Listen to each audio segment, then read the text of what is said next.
North Korea is celebrating the newest advance in its weapons program. The North overnight said it successfully tested a missile capable of carrying a heavy nuclear warhead.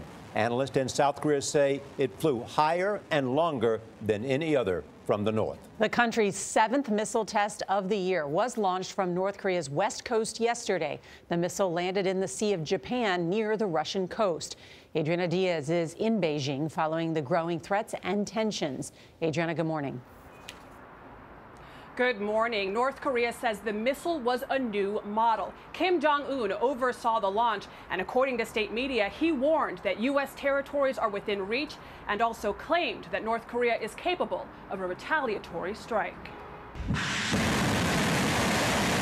The KN-17 missile lifted off near the country's west coast, reaching an altitude of more than 1,300 miles. North Korea says the missile was intentionally fired at a high angle out of consideration for its neighbors. It traveled more than 400 miles before splashing down into the Sea of Japan, roughly 60 miles from Russia, according to U.S. intelligence. If launched at a normal trajectory, it could have reached U.S. military bases in Guam. International condemnation was quick. South Korea's newly elected president, Moon Jae-in, said the launch was a reckless provocation, while the White House called for stronger sanctions and noted the missile's proximity to Russia, saying that President Donald Trump cannot imagine that Russia is pleased. The timing could not have been worse for Chinese President Xi Jinping, who's hosting world leaders, including Vladimir Putin, at a global forum in Beijing. This morning, Putin called the test counterproductive and dangerous.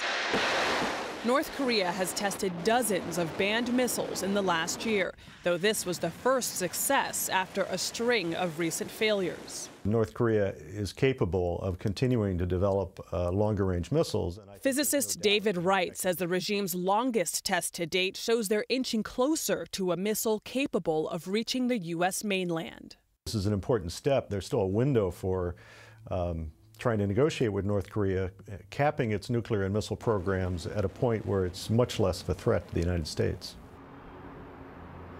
Over the weekend, a senior North Korean official said they're open to talks with Washington under the right circumstances, echoing a similar statement made by President Trump.